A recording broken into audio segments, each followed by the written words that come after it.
wallpaper that do you believe draws people to the city, contemporary or traditional? Well, I think you probably find that both do. But that would mainly be because you'd be dealing with two different kinds of groups of people. In fact, there are probably three core groups of people. People who are interested in just about anything, and they might be more likely to be drawn to more traditional forms of art. Then you might have your art-focused people, and then you've got another much younger group. And one of the things that's interesting about Melbourne is graffiti and graffiti-based art has become a bit of a thing in the laneways in particular. And although the councils have an ambivalent attitude to it, it's become a kind of marketing tool almost. And Melbourne is really well known for street art.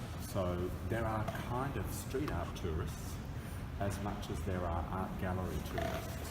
And the art gallery tourists will be broken up into ones who are interested in contemporary art and ones who are interested in more traditional forms of art. That's a good start. Do you believe that some art in Melbourne being on the streets rather than in galleries would have a positive or negative impact on Melbourne City's economy?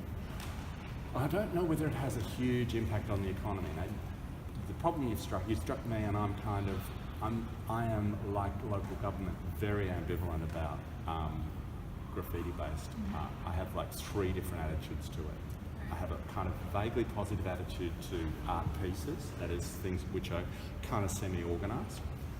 I have a kind of supportive attitude to what I would call traditional political graffiti, of which there is very little now, but which there used to be a lot of. So there was, going back into the 70s and early 80s, there was a concerted campaign by graffitiists, a group called Bugger Up, billboard utilising graffitiists against unhealthy products, who used to actually graffiti cigarette advertising billboards and worked. So you can see that, and sort of, graffiti that's got a political orientation, I think, is straight tagging. I have an aversion to, mainly because I really don't like spending 2 or 3 hours trying to remove someone's inane scribbly tag off the front of my house, which I've had to do on a couple of occasions. So that sets me against tagging, but I can see where the whole kind of scenario is coming from. In terms of the economy, it's probably no more of an impact than people coming through Melbourne and going down to the Great Ocean Road or going to St Kilda or doing anything else. It's just become an extra little thing that that Melbourne has become known for. Okay. Anyway, so. Do you say that Melbourne City caters well for all forms of art? I think so. I think in terms of its artistic culture, it's incredibly diverse. You have a very rich emerging art scene with a lot of small artist-run galleries. You have a fairly strong commercial scene, much stronger, for example, than your closest city, big city, is Brisbane. Brisbane has a very, very limited commercial scene, which makes it much harder for younger artists to kind of get a footing and build a career there, whereas Melbourne has a much richer mix at that beginning stage. And in terms of its public museums, it has quite a range. So you've got everything from this gallery in a library, which is pretty much a permanent hang. They don't change this much. They have another temporary exhibition gallery down in the foyer. Then you've got 3 or 4 university art galleries. You've got galleries linked to different council areas. So you've got local government, so they're spread out all over Melbourne, and then you've got the main National Gallery of Victoria, which is a double campus gallery. In St Kilda Road, you've got the 1968 gallery,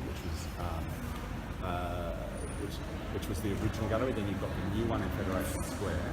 But what's interesting is before the 1968 gallery opened, the National Gallery of Victoria was behind those doors over there in this building. So this building once housed the library, the museum, and the State Gallery.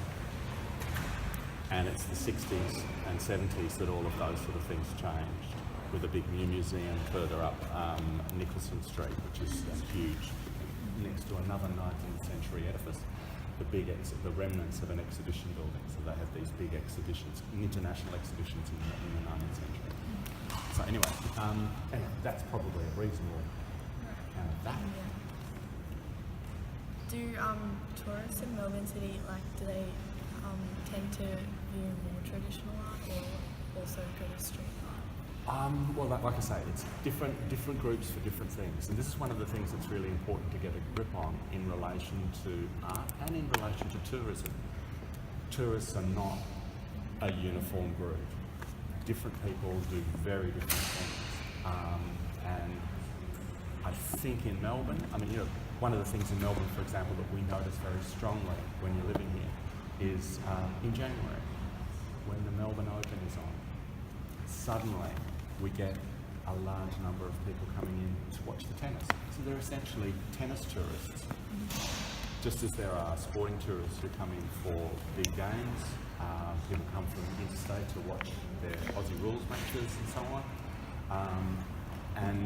But art and culture plays a fairly significant part in that, and it's actively marketed. It's marketed both to the resident population, but also to visitors. And I'd say, depending on the age groups and interest groups, if you wandered through the National Gallery of Victoria, you would see people who clearly aren't from here, who are looking at stuff. And there we go. There are people wandering around looking now, and they may not be locals. Right. So, Do you believe that all street artists should be commissioned?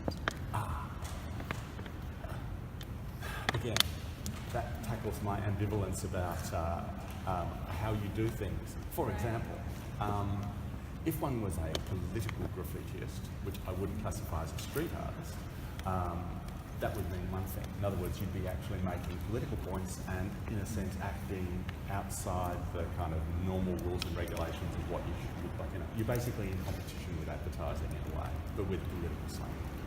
When it comes to tagging, I don't think that's even what we're talking about. So when it comes to street art, I think there's probably a mixture of agreed sites, customary sites, places which have just been graffitied so much that that's what's happening there, and there's really, unless you get out there with some paint every day and paint over everything, you're not going to kind of stop it. And then there are commission things. And in my neighbourhood, I know there are significant commission pieces in my street. There's a business which opened up, and they have a very big roller door, and they specifically commissioned a piece for the roller door. There's a cafe on the corner which has commissioned 2 or 3 pieces over a period of time. What's interesting about those commission pieces is they get tagged.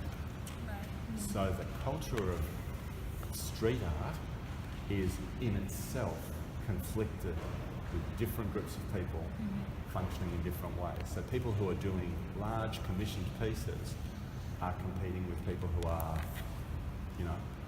they might be scratching their tag on the window of a train with some kind of diamond pointed thing, or writing on the back of a seat with a felt pen or whatever. So it's really kind of mixed up. So, people are not normally doing kind of careful pieces, on public transport. But so there's a kind of tension that immediately emerges. But I err on the side of the commissioned or the kind of designated site kind of activity. Mainly because I think if you just choose a wall, I always think this is my kind of way of thinking about it. Imagine your grandparents and your grandfather's been looking after the front wall really carefully and keeping it nicely painted, and finally a week after he passes on, Grandma walks out on her way to the kind of memorial service and someone's tagged the fence. I'd just like to think how someone would think of that in terms of, and that experience means, okay, that's a not permission thing, that's actually really problematic. And I just think if you put it in those terms, you just see it's really an invasion of someone's sense of their own space. Anyway. Do you think that art here in the city plays a big role in Melbourne's culture? Yes, but Melbourne's culture, again, see, this is the thing you have to be really careful of. Culture is not a single thing. It's really kind of diverse. One of the things that's interesting, for example, in the art context, there is a very significant sport art prize in Melbourne that's actually run by the Ian Potter Gallery at Melbourne University. And that's partly because art is one thing, sport is another. And although you often think of them as not connected, in Melbourne they do, in really interesting kind of ways. There are a lot of artists too. I mean, people are kind of fanatical about Aussie rules and their teams, and they make art that kind of and they can connect. So there's, but I think overall, the way people perceive Melbourne's culture is impacted by both art and also by the kind of literary world as well. Melbourne is a city which has a strong kind of writerly tradition as well. It's the kind of place you can pick up books and you read about your own city, and I think that's important too. So there are kind of layers, and people's perception of Melbourne as a cultural city, I think, stems from its kind of rise in the 19th century to a city of wealth, where they really wanted to, put a cultured city together and build things like libraries and universities and theatres and so on. And it's a city of that kind of scale. It'd be surprising if it didn't. Every city has a kind of culture. The question is, what role does art play in that? And that's a much kind of deeper kind of investigation. I mean, you need to kind of go digging around and find, as I say, there are people who walk the back streets of Fitzroy near where I live with their cameras, happily taking photographs of walls with graffiti and street pieces and so on. Those same people may or may not go to the gallery, but they're both part of the same kind of culture. It's just that it's sort of that slightly differently. And in your opinion, what is the difference between street art and graffiti? The difference between street art and graffiti. Well, graffiti is, well, like I've already said, I think I sort of broke it down into three kind of sections. There's kind of pieces, there's tagging, and there's what I would call political graffiti, or kind of issue-based graffiti, ban the bomb. Yes. And so I think it's important to look at all three. They intersect in interesting ways, and these days in a city like Melbourne, you'll find the kind of street art piece-based work where people are work that will actually bleed over into the gallery world. So there's now a kind of link where people who start in street art can actually move into the gallery context, and vice versa. And that kind of activity's been going on for a long time, not just in Melbourne but internationally. And there are some significant artists who rose to prominence in the 80s in America. One of them is a guy called Keith Haring. What's interesting about Keith Haring is that when Keith Haring came out to Australia in the early 1980s, about 82, he did a project with a tech college in Collingwood and painted a very large mural on a wall, and it's pretty much one of only about 20 or 30 murals by this artist that's still left around anywhere. It is now being preserved, so that's a kind of interesting thing. But that shows you there's a crossover between, because he did gallery art and other kinds of things as well, but there's a kind of crossover. So you now have kind of heritage street art, and we have heritage street art in Melbourne in the same way as we have heritage neon signs, like the Skipping Girl sign. So we have heritage advertising signs, heritage graffiti, heritage buildings, but they all have their different kind of layers. And would you say that Melbourne is one of the most artistic cities in the world? That I think is an imponderable, and I don't know how you'd make an assessment of that. Melbourne is certainly a city which is known for its kind of cultural life, and it's an attractant to artists and people who are interested in art. Whether it's a global art centre is another matter, and that has to do with how art moves about the world, where the art markets are, where the big museums are, where the huge populations are. Melbourne is certainly not New York, London or Paris. No. Okay, but in terms of the context of Australia, essentially it's a significant cultural draw card. And if you looked at it statistically, you'd probably find there was a slightly higher percentage of people with artistic occupations in Melbourne and in Sydney than there are in some of the other capital cities around the country. And so, but then you have to go to the Bureau of Statistics and find out, and that's really boring stuff that nobody likes doing except crazy people like me.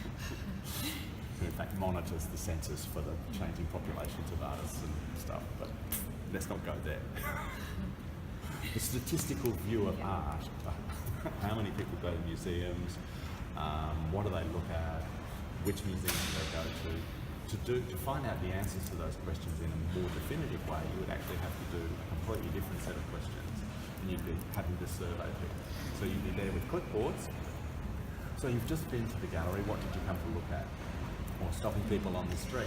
Have you been to the gallery while you've been visiting? So you go to the airport, catching people as they're leaving and asking. And people do that kind of work. It's sort of survey-based cultural mapping, I suppose. But that's a different kind of thing altogether. Okay. Thank you very much. Thank you so much.